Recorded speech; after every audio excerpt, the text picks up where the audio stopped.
যারা কোরআনুল কারীমের আয়াতগুলিকে সংখ্যায় রূপান্তরিত করে তাবিজে ঢুকিয়ে বলছে এই তাবিজ আপনাকে যাবতীয় বালা মুসিবত থেকে রক্ষা করবে, নাউযুবিল্লাহি মিন যালিক। আল্লাহ রাব্বুল আলামিন বলছেন এই কিতাব ততক্ষণ উপকারে আসবে না। রাসূল সাল্লাল্লাহু আলাইহি ওয়াসাল্লাম অসংখ্য হাদিসের মাঝে বলেছেন এই কিতাব ততক্ষণ পর্যন্ত উপকারে আসবে না যতক্ষণ পর্যন্ত না এই কিতাবের আয়াতগুলি তেলাওয়াত করা হচ্ছে। তাহলে আপনি কুরআনুল কারীমের আয়াতগুলি সংখ্যায় রূপান্তরিত করে তাবিজে ঢুকিয়ে কিভাবে বলেন যে এই তাবিজ আপনার উপকার করবে? এই তাবিজ কোনোদিন কারো বিন্দু মাত্র উপকারে আসবে না। এই তাবিজে কার উপকার আছে? এই তাবিজে শয়তানের উপকার আছে। এই তাবিজে শয়তানের প্রথম উপকার হচ্ছে ওই যে আমরা বললাম কোরআন তেলাওয়াত করলে কোরআন আপনাকে হেদায়াত দিবে। ওই যে আমরা বললাম কোরআন তেলাওয়াত করলে কোরআন আপনার অন্তরে থাকা বক্রতা থেকে বের করে নিয়ে আসবে, পাপগুলিকে ধুয়ে মুছে পরিষ্কার করে পবিত্র করে দিবে। এই জায়গায় শয়তানের লাভ হলো কোরআন ছেড়ে দেওয়াতে, যে আপনি কোরআন ছেড়ে দেওয়ার মাধ্যমে হেদায়াত থেকে দূরে সরে গেলেন। এটা শয়তানের প্রথম লাভ। দ্বিতীয় লাভ হচ্ছে যখন আপনি কোরআন ছেড়ে দিলেন আর তাবিজ গ্রহণ করলেন তখন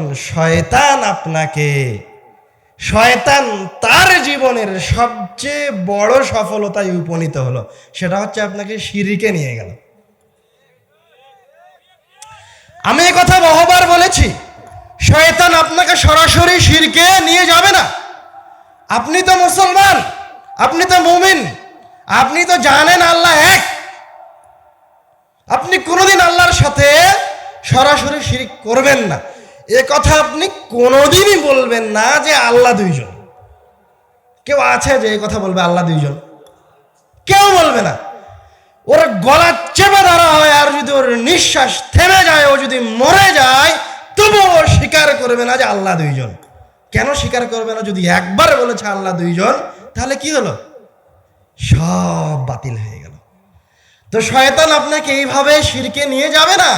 শয়তান জানে যে মুসলমানের অন্তর, মুসলমানের ঈমান সরাসরি বিকৃত করা সম্ভব নয়।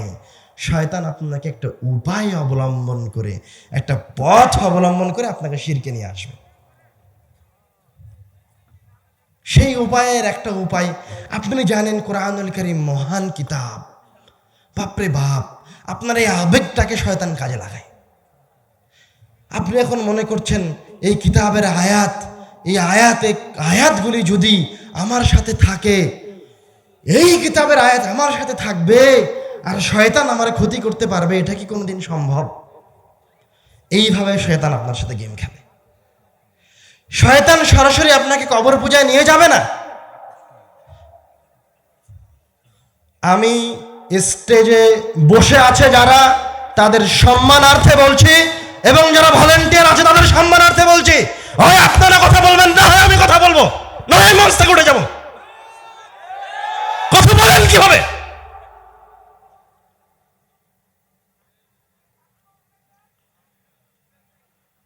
কোনদিন কি কোরআনুল কারীমের মাজলিসের আদব শিখেননি?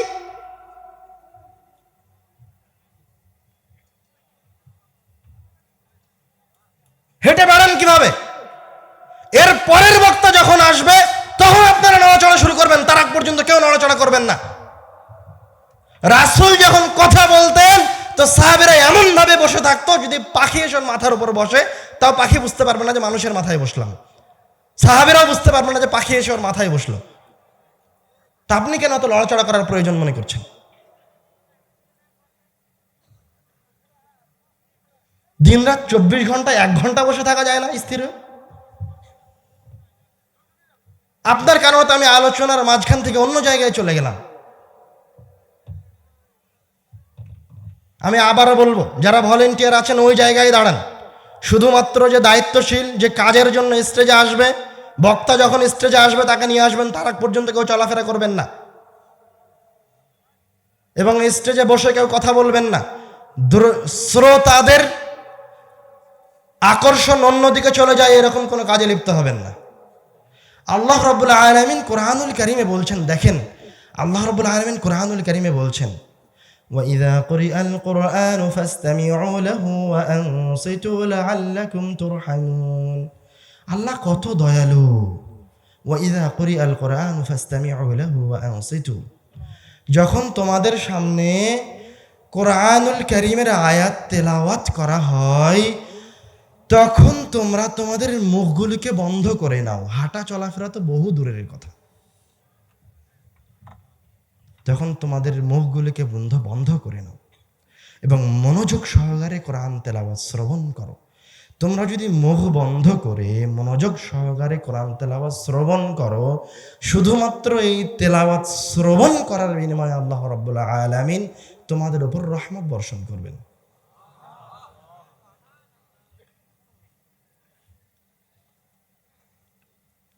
আর কাফেরেরা বলে, লা তাসমাউ লিহাযাল কুরআনি ওয়ালগাউ ফীহি লাআল্লাকুম তাগলিবুন। যখন তোমাদের সামনে কোরআন তেলাওয়াত করা হয় তখন তোমরা ওই তেলাওয়াতে বাধা দেওয়ার চেষ্টা করো। তো আপনি যে বারবার বাধা সৃষ্টি করছেন, আপনি কার অনুসরণ করছেন? কার আদর্শে আদর্শিত হচ্ছেন? আপনার অজান্তেই শয়তান আপনাকে ওয়াসওয়াসা দিচ্ছে। আপনাকে খুব মনোযোগী থাকতে হবে যেন শয়তান আপনাকে ওয়াসওয়াসা না দিতে পারে। আমাদের এই আলোচনায় ফিরে যাওয়ার আগে আরেকটা কথা বলি। কোরআনুল কারীম তেলাওয়াত করার জন্য কি বলতে হয়? শুরুতে আউযু বিল্লাহি মিনাশ শাইতানির রাজিম বলে তেলাওয়াত শুরু করতে হয়।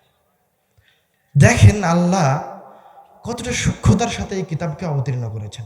আমাদের প্রত্যেকটা কাজ আমরা বিসমিল্লাহ বলে শুরু করি। খাই বিসমিল্লাহ বলে, গাড়িতে উঠি বিসমিল্লাহ বলে, আমাদের কাজ সম্পাদন করি বিসমিল্লাহ বলে, সবই করি বিসমিল্লাহ বলে।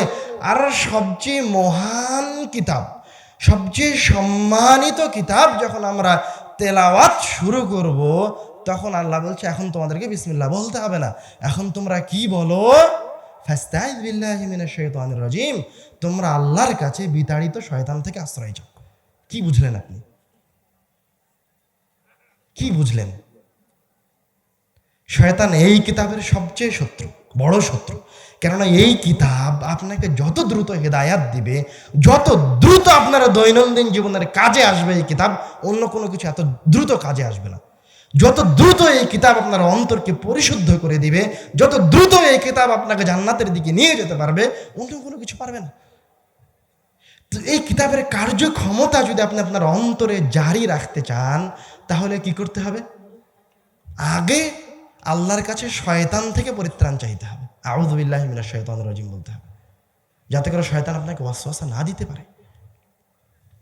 আমরা বলছিলাম আল্লাহ রাব্বুল আলামিন তার কিতাবকে তেলাওয়াতের জন্য দিয়েছেন।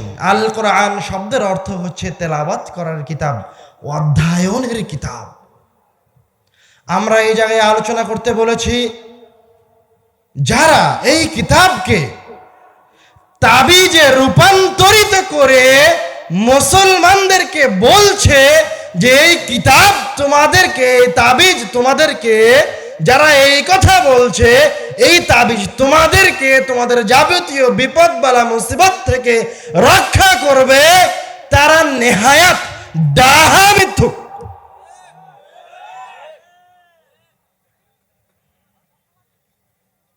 তারা আপনাদেরকে শিরকের মাঝে নিয়ে যাচ্ছে শয়তানের ওয়াসওয়াসায় পড়ে। আমরা তার একটা উদাহরণ দিয়েছি যে কোরআনকে কিভাবে বিকৃত করে একজন মুসলমানকে শিরকে নিয়ে যাওয়া যায়। আর একটা উদাহরণ দেখেন, আপনি আপনার জীবনে অনেক পাপ করেছেন। আমরা মুসলমানরা তো আবেগী, অনেক পাপ করেছি, এত পাপ করেছি, জেনায় লিপ্ত হয়েছি, চুরি করেছি, সুদ খেয়েছি, ঘুষ খেয়েছি, কত কি করেছি হিসাব নাই। বিপদে পড়ে গেছি, এখন বড় বিপদে। চিন্তা করছি এত পাপ নিয়ে আমি আল্লাহর সামনে যাব কিভাবে?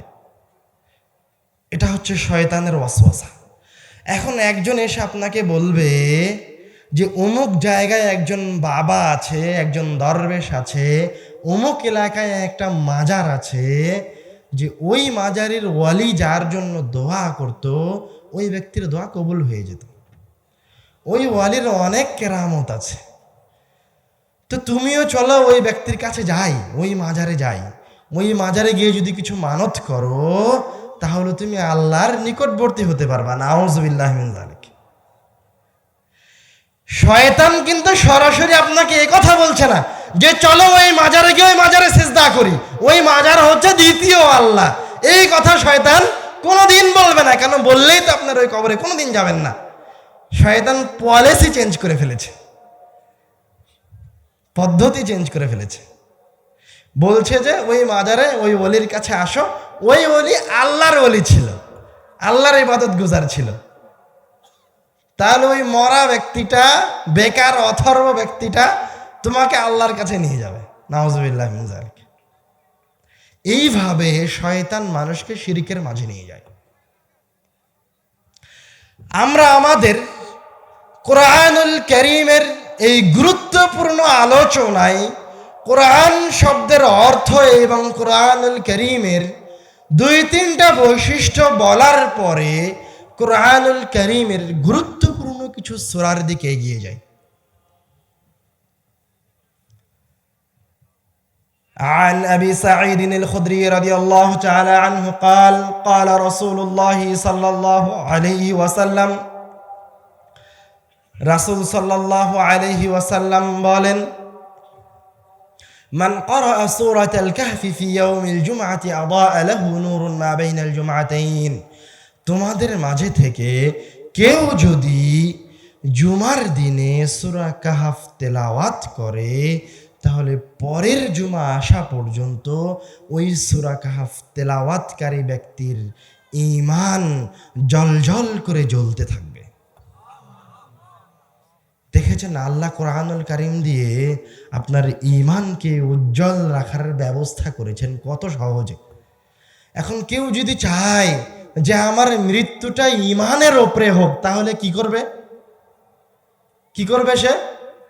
সূরা কাহফ তেলাওয়াত করবে। ভুলে যেহেন না, আমরা এখন সূরার ফজিলতে ঢুকে গেছি। খুব মনোযোগ সহকারে শুনেন, অনেকগুলি সূরার নাম আসবে, সহজ সহজ আপনাদের পরিচিত সূরার ফজিলতগুলি বর্ণনা করব। খুব মনোযোগ সহকারে শুনুন, একটা সূরার ফজিলত যেন না ভুলে যান। সূরা কাহফ জুমার দিনে তেলাওয়াত করলে কি হবে? মানুষের ঈমান পূর্ণ 1 সপ্তাহ উজ্জ্বল অবস্থায় থাকবে। তাহলে আপনি প্রত্যেক সপ্তাহে সূরা কাহফ তেলাওয়াত করেন। সূরা কাহফের আরেকটা ফজিলত রাসূল সাল্লাল্লাহু আলাইহি ওয়াসাল্লাম বলছেন,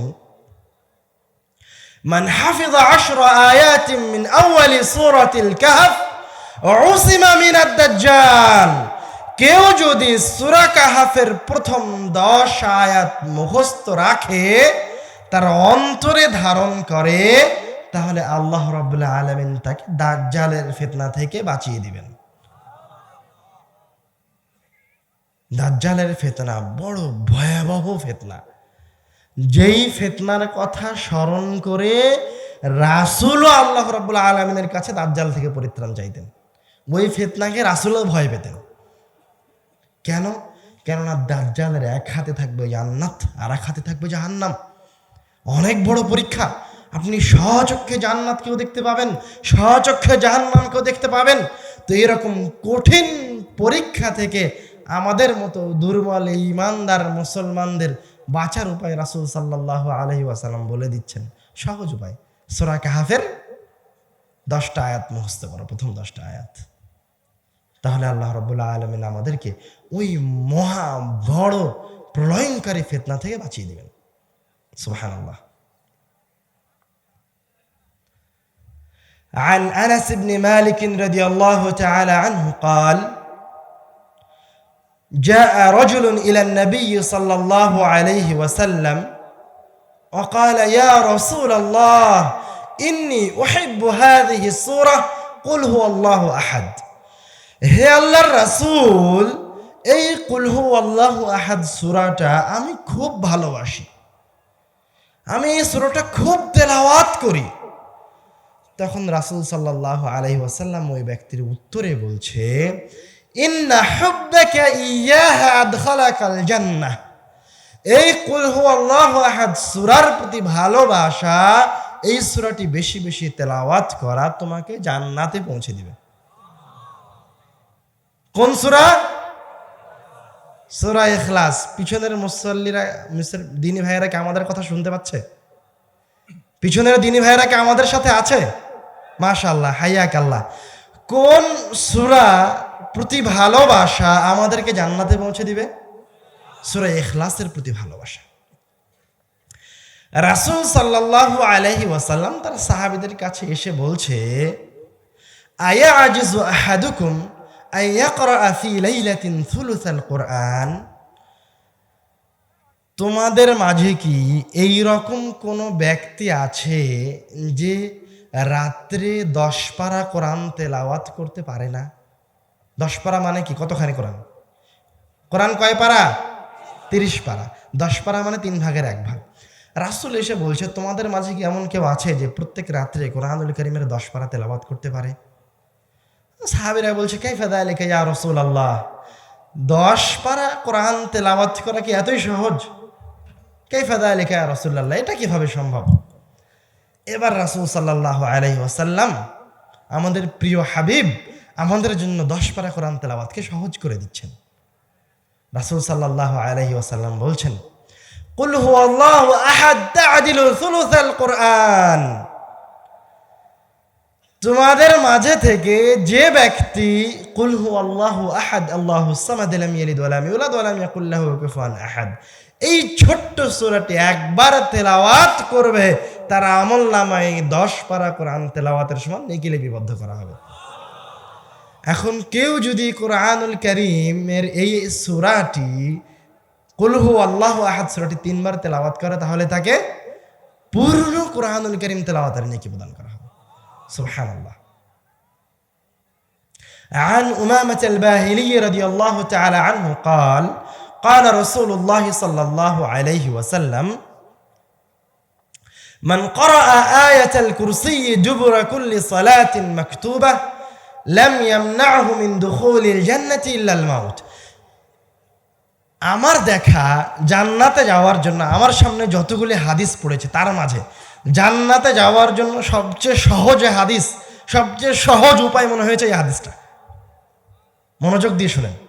রাসূল বলছেন, তোমাদের মাঝে থেকে কেউ যদি 5 ওয়াক্ত ফরজ সালাতের পরে আল্লাহু লা ইলাহা ইল্লা হুয়াল হাইয়ুল কাইয়্যুম, এই আয়াতটি, আয়াতুল কুরসি তেলাওয়াত করে, তাহলে ওই ব্যক্তি মারা গেলেই জান্নাতে চলে যাবে। সুবহানাল্লাহ। রাসূল সাল্লাল্লাহু আলাইহি ওয়াসাল্লামের হাদিসের কথাটা, তার মুখের বাণীটা আমার অনুবাদের চেয়ে অনেক বেশি শক্তিশালী। উনি বলছেন, লাম ইয়ামনাহু মিন দুখুলিল জান্নাহ ইল্লাল মাউত, যে ব্যক্তি 5 ওয়াক্ত ফরজ সালাতের পরে আয়াতুল কুরসি তেলাওয়াত করে, সে এখনো জান্নাতে ঢোকেনি। কেন? এখনো মরেনি, তাই মারা গেলেই তার রূহটাকে জান্নাতে নিয়ে চলে যাওয়া হবে। সুবহানাল্লাহ। কত সহজ! কোরআনুল কারীমকে দিয়ে জান্নাতে যাওয়া কত সহজ!